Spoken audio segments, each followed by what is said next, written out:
सबसे पहले ये पेट्रोल खत्म होगा या फिर एलपीजी गैस। मोदी जी ने तो बोल दिया है कि गोल्ड खरीदना बंद कर दो। कि साल भर तक घर में कोई भी फंक्शन हो, कोई भी कार्यक्रम हो, हम सोने के गहने नहीं खरीदेंगे।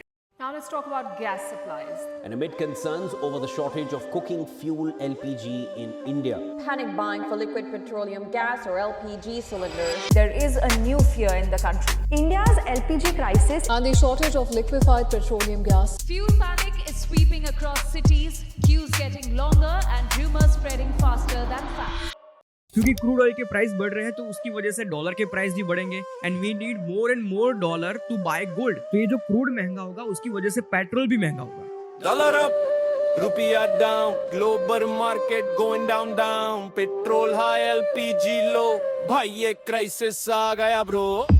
पर एक नंबर है जो बता रहा है कि असली क्राइसिस तो आपके किचन में पहले से ही है। देखो, ईरान और ओमान के बीच में एक पतली पानी की पट्टी है जिसको बोलते हैं हर्मुज, स्ट्रेट ऑफ हॉर्मुज, और ये सबसे नैरो पॉइंट पे भी 33 किलोमीटर चौड़ी है। पूरी दुनिया का 20% crude oil, natural gas, LPG, ये सब यहीं से गुजरता है हर रोज। फरवरी 2026 में यूएस, इजराइल, ईरान के बीच में जो वॉर हुई उसकी वजह से ये हर्मुज पास बंद हो गया था। सारे शिप्स रुक गए थे और ये वॉर के खतरे की वजह से शिप्स के ऊपर जो इंश्योरेंस होता है उसका प्रीमियम भी 500% से बढ़ गया। और अभी थोड़े दिन पहले ही हर्मुज से एक हमारा एलएनजी शिप्स पार करके आया है इंडिया जो अपना 88% क्रूड ऑयल इम्पोर्ट करता है। इंडिया को एक अनकंफर्टेबल सवाल का जवाब देना पड़ा कि अब ऑयल कहां से लाएंगे। डॉलर अप, रुपया down, supply chain going shut down, petrol high, LPG low, kitchen में danger everybody know, Hormuz block, tanker stop, market में लग गया shock, crude oil tick tick bomb, economy में आ गया स्टॉर्म।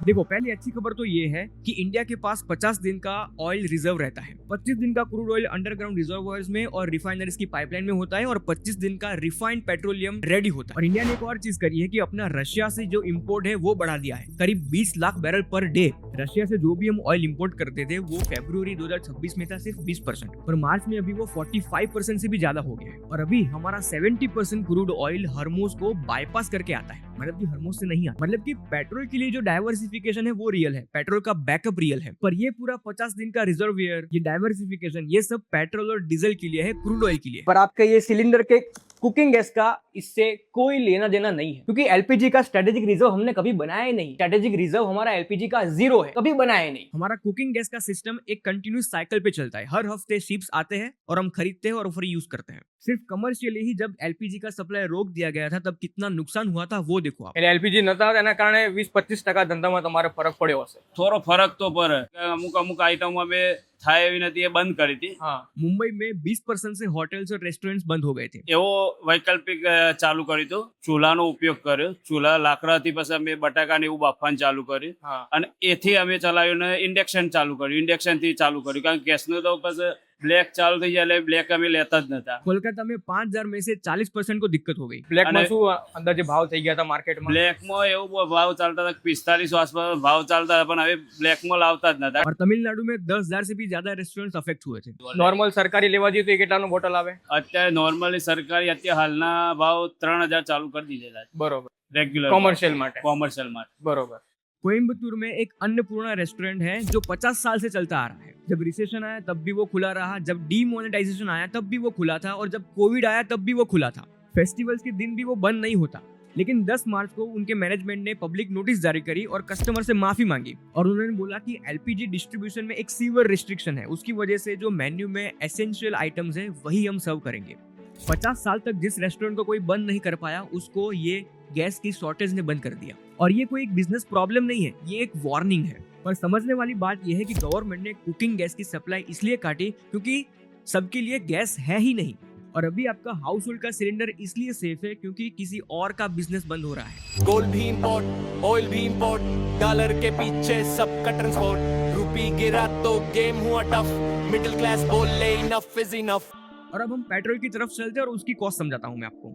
देखो, इंटरनेशनल क्रूड ऑयल की प्राइस $70 से जाके $122 गए और फिर वो $90 पर वापस आ गए। पाकिस्तान में अभी पेट्रोल 450 रुपए लीटर है। साउथ ईस्ट एशिया में भी पेट्रोल के भाव 25 से 30% से बढ़ गए हैं और यूरोप में भी 20% से भाव बढ़ गया है। पर इंडिया में हम पिछले कई टाइम से 90 से 95 रुपए पर लीटर दे रहे हैं। पर ये जो गैप है पेट्रोल प्राइस में वो कोई फ्री नहीं है। कोई तो इसका भुगतान कर रहा है, कोई तो इसका बिल दे रहा है, पर कौन? इंडिया की ऑयल कंपनीज। इंडिया की ऑयल कंपनीज अभी पर लीटर 24 से 25 रुपए लॉस कर रहे हैं। इसलिए हमारी गवर्नमेंट ने भी 27 मार्च को एक्साइज ड्यूटी 10 रुपए से घटा दी। पेट्रोल पे 13 रुपए से 3 रुपए कर दिया और डीजल पे 10 रुपए से 0 कर दिया। और सिर्फ यही एक फैसले से हमारी गवर्नमेंट सालाना 1,75,000 करोड़ रुपए का लॉस उठा रही है। ये इतना सारा लॉस है कि गोवा, सिक्किम और मिजोरम तीनों का बजट मिला के इतना नहीं होता। मतलब कि जब आप ये पेट्रोल पंप पे आप जो 101 रुपए पर लीटर दे रहे हो, उसमें हमारी गवर्नमेंट और ऑयल कंपनीज मिलके 25 से 30% की सब्सिडी दे रही है। और ये कोई सोल्यूशन नहीं है, ये एक पेन किलर है। और जब पेन किलर का असर खत्म होगा ना, तब ये दर्द एक साथ महसूस होगा। सिर्फ एक ही रात में 15 से 20 रुपए पर लीटर ये पेट्रोल के भाव बढ़ जाएंगे। अभी पेट्रोल में 20% इथेनॉल डाल रहे हैं, फिर भी पेट्रोल का प्राइस कम नहीं कर रहे, क्योंकि ये जो लॉस हुआ है वो कवर भी करना है। पर ये फाइनेंशियल पेन अभी भी एक रास्ते से आपकी जेब तक पहुंच रहा है, रुपये के जरिए, रुपये की गिरावट से। The rupee today has breached the 95 to the dollar, its weakest level ever. Dollar up, rupiah down, global market going down, down. Petrol high, LPG low, भाई ये crisis आ गया bro. देखो, एक तो इंडिया 88% क्रूड ऑयल इंपोर्ट करता है और ऊपर से क्रूड ऑयल के प्राइस भी बढ़ रहे हैं, तो उसकी वजह से तो हमारे डॉलर ड्रेन हो ही रहे हैं। पर दूसरी वजह यह है कि इंडिया वर्ल्ड का सेकंड लार्जेस्ट गोल्ड इंपोर्टर है। हम साल का लगभग 700 से 800 टन गोल्ड इंपोर्ट करते हैं।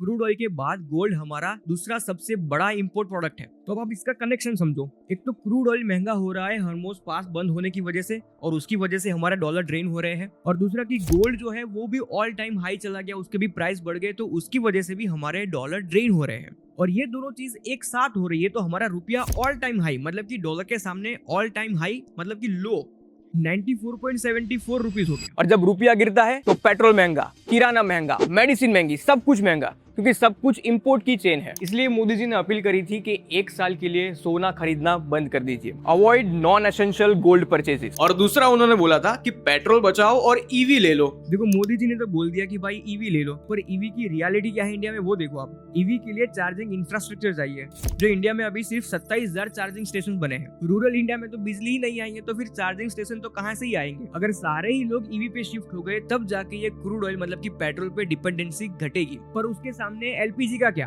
कुकिंग स्टव चार्ज नहीं होता, एलपीजी सिलेंडर चार्ज नहीं होता, एलपीजी गैस का कोई ईवी इक्विवेलेंट नहीं है। हमारी गवर्नमेंट की बातें और उनके एक्शंस दोनों ही अलग दिशा में जा रहे हैं। एक रिपोर्ट आई कि हमारी ऑयल कंपनीज एक स्टैंडर्ड गैस सिलेंडर में जो 14.2 kg गैस आता है, उसमें अब 10 किलो गैस भर देंगे, क्योंकि उन्होंने इमरजेंसी कमर्शियल एलपीजी एलोकेशन किया, एसेंशियल कमोडिटी एक्ट इन्वोक कर दिया, मतलब कि एलपीजी के यूजेज पे उन्होंने रोक लगा दी। पर गवर्नमेंट खुद ऐसा भी बता रही है कि एलपीजी की रजिस्ट्रेशन और बढ़ गई है, करीब 59% से बढ़ गई है। करीब 55,70,000 से 88,80,000 रजिस्ट्रेशन हो गई है रोज की एलपीजी सिलेंडर लेने के लिए। देखो, जिस चीज की अबंडेंस हो, मतलब कि जो चीज की कमी हो, उसके लिए ही कभी एंटी होर्डिंग मेजर नहीं लगते, और जिस चीज पे हमारा कंट्रोल हो उसके ऊपर एसेंशियल कमोडिटी एक्ट इन्वोक नहीं होता कभी। तो जो गवर्नमेंट का डिनायल है वो कुछ अलग बात बता रहा है, और जो गवर्नमेंट के एक्शंस है वो कुछ अलग बात बता रहे हैं। और ये सारे डॉट्स कनेक्ट करो तो एक जवाब क्लियर है कि ये पेट्रोल का क्राइसिस तो कॉस्ट का क्राइसिस है, पर एलपीजी का क्राइसिस वो क्राइसिस होने का क्राइसिस है। एलपीजी का कॉस्ट तो प्रॉब्लम है ही, पर असली प्रॉब्लम है कि क्या एलपीजी सच में है या नहीं, क्योंकि एलपीजी का 0 स्ट्रेटेजिक रिजर्व है हमारे पास। उसका सप्लाई चेन पहले से ही टूटा हुआ है, उसका ब्लैक मार्केट तो पहले से ही चल रहा है। देखो, अगर कोई फाइनेंशियल क्राइसिस है तो उसे हम पॉलिसी की मदद से हैंडल कर सकते हैं,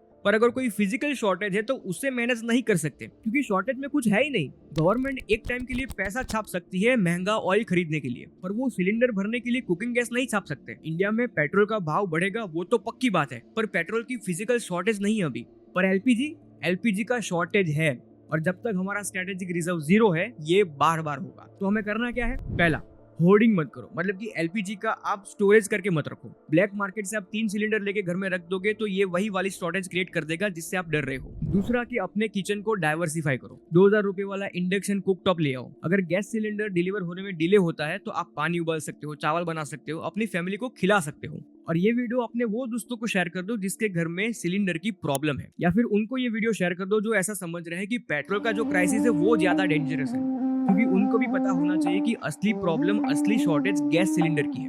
बाकी आप सब्सक्राइब कर दो तन मन से। Dollar up, rupiah down, global market going down.